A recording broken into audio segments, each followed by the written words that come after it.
السلام عليكم الغزالات ديالي، كيف نتوما؟ لاباس عليكم؟ كنتمنى وانتم كتشاهدوا هذا الفيديو انكم تكونوا بخير وعلى خير.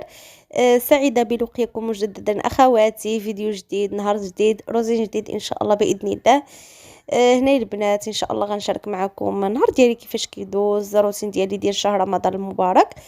هنا البنات كما كتشوفوا، كما كنوض الصباح كنبدا بالاول حاجه هي الكوزينه، حيت الدار كتكون عندي هكا من بعد تمار اللي ضربت ديال هذا، زعما ديال هاد التخمال وهذا الشيء. كتكون عندي، المهم الحمد لله كتكون عندي الدار مجموعه. صافي كندخل الكوزينه نيشان. هنا البنات كيف ما كتشوفوا بعدا كنستسمع على الصوت ديالي، كيف ما كتشوفوا صوتي عيان بزاف.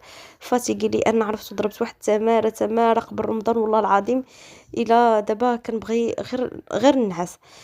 صافي هنا كيف ما كتشوفوا كنت كنمسح البوطه. هنا كان الراجل ديالي كان مشى تسخر لي وجا حط لي السخره هنا وما شافش التليفون كي صورته. انا الصراحه ما قلت له حتى حاجه.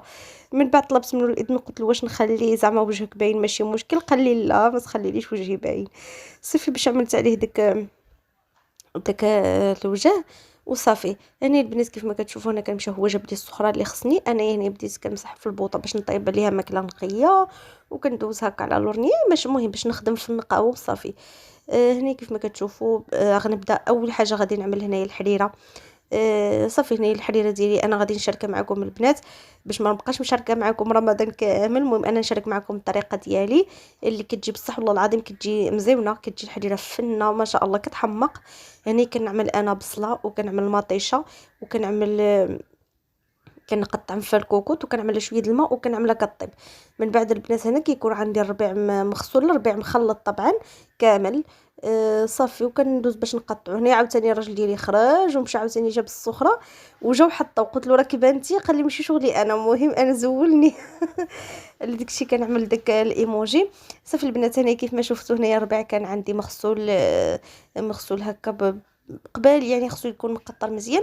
هنا كنبدا نقطعو هكا، كنقطع الربيع. شوفوا انا راه كنقطعو بيدي بالقطاعه اليدويه، ما كيعجبنيش نقطعو بالهاشور وما كيعجبنيش. جربت انني واحد المره جربت انني نعملو نقطعو بحال هكا عشويه ونعملو في الطنجره مع مطيشه والبصله ومن بعد نطحنهم بالباطور كاملين بيهم. بما انا ما نكذبش عليكم هذيك الحريره فحال هكاك ما كتعجبنيش. الحريره هكا كتجي مزيونه حيت هذا الربع كيطلق العصاره ديالو وكتجي الحريره ديالو بنينه كتجي. مهم انا كيعجبني نقطع الربيع بحال هكا.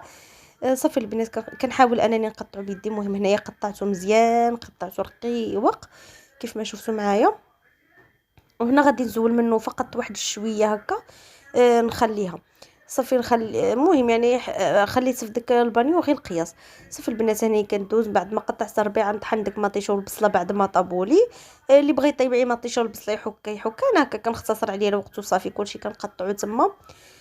صافي هنا كنت عملت واحد الفروج هكا يتغسل، كنت عملته كيتغسل.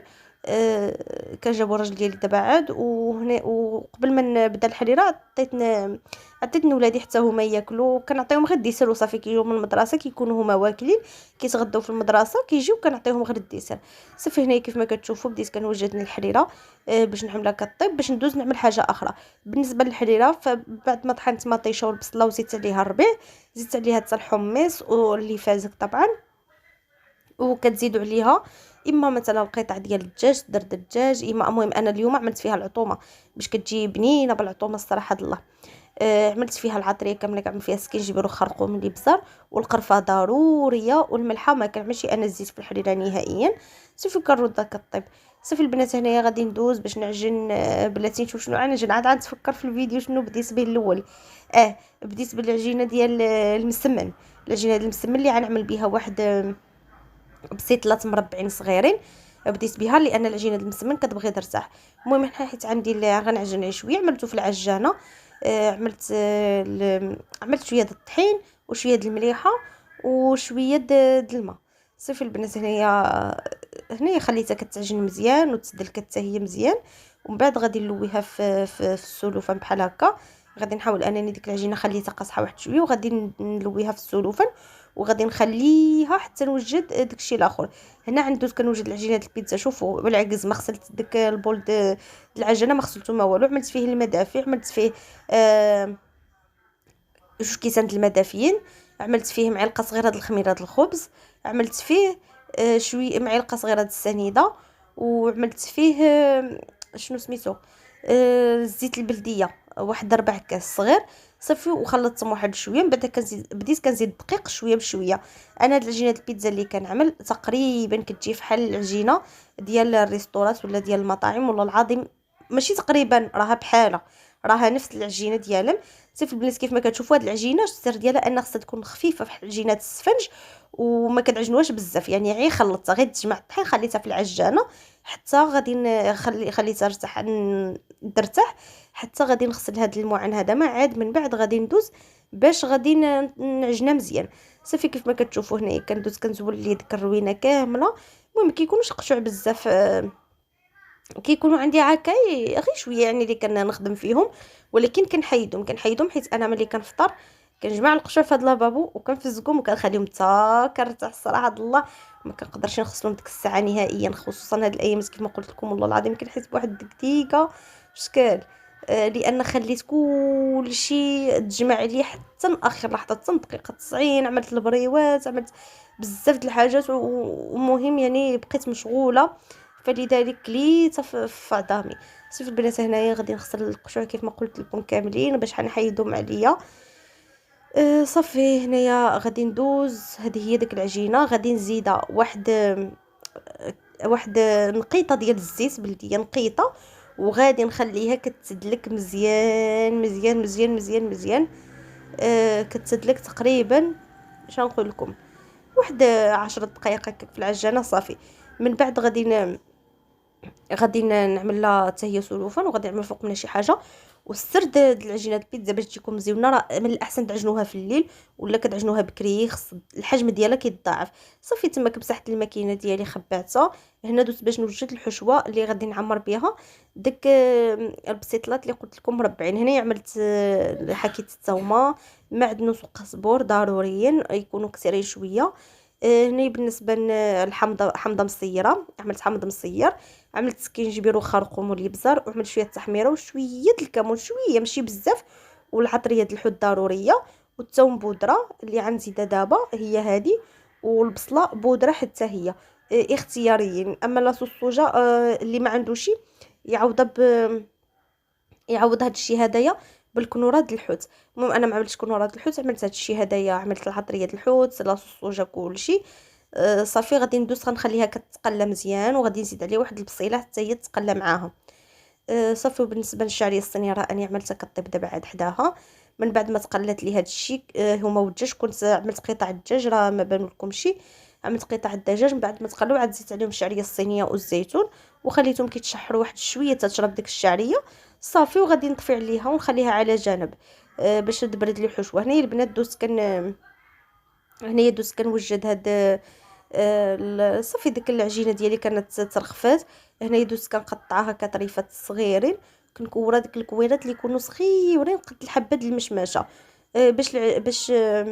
باش الحشوه ديالنا ما تجيش شويه من الوسط والعجينه تجي بزاف بلا قياس. صافي هنايا البنات كيف ما شفتوا معايا غادي نحاول انني نقدو في الصينيه كاملين بحال هكا. صافي من بعد غادي نغطيهم حتى هما بسلوفان، وغادي نخليهم كيرتاحوا كيبغيو يرتاحوا في هذه المرحله هذه واحد نص ساعه بعد على الاقل الصراحه. خليهم يرتاحوا مزيان. هنا يكون ذوب شويه الزبده والزيت عندي باش نستعن به باش نطلق العجين ديالي فوق سطح العمل. هني كنطلق العجينه ديالي مزيان كيف ما كتشوفوا فوق سطح العمل. من بعد كنعمل فيها الحشوه في الوسط وكنطويها فحال الرغيفه، يعني عاديه جدا بحال الرغيفه. هي كنعملها صغيره باش كتجي فحال شكل د الباستيله مربعه، فحال شكل د السيجار وهو مستطيل. المهم هذا الشكل هذا وصافي البنات تكونوا عرفتوني.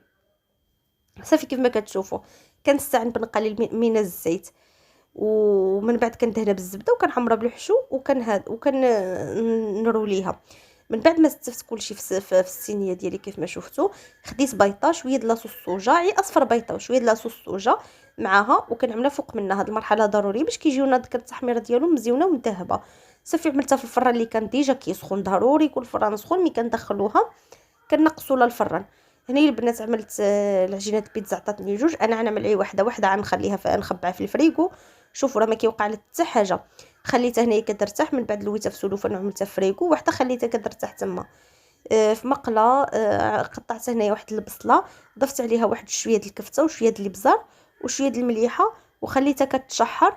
صافي هنايا كنت كنحل كنبنس الحريره، ما الكاميرا ما بانتليش انها ماشي عاليه، سحب لي كتصور مزيان. صافي هنا كيف ما كتشوفوا كنحاول انني نستعمل بالقليل من الدقيق فوق سطح العمل، ونطلق العجينه البيتزا هكا غير بيدي، انا ما كنعملهاش المدلك، كنطلقها هكا بيدي مزيان، كنحاول انني نطلقها بيدي كيف ما كتشوفوا. صافي وهذيك اللي بقات لي غادي نخبعها، طبعا غادي نعملها فريغو وغادي نخبعها. صافي هذه هي البنات كيف ما كتشوفوا كنحاول انني نطلقها بحال هكا، وكنحاول انني نخلي لها ديك الجنيبات باش تجي فحال شكل العجين د البيتزا اللي كنشريو هكا من على برا. صافي هنايا عملت لها واحد السوليس، انا كنستعمل هاد السوليس هذه كتعجبني كتحمقني هاد السوليس.